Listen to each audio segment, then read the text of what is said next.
Welcome viewer, I am Murugan S.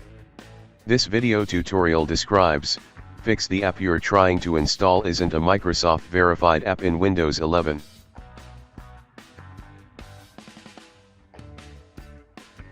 Click Change My App Recommendation Settings.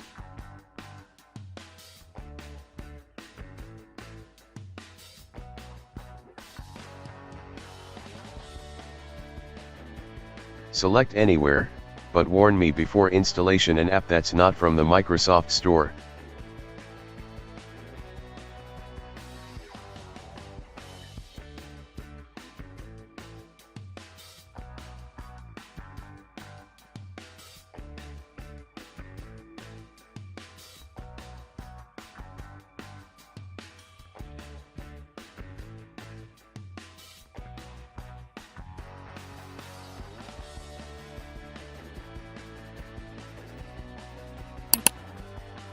Click Install Anyway.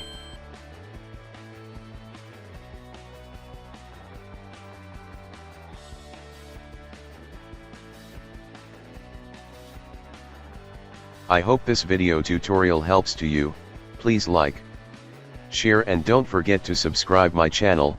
Thank you very much. See you next video.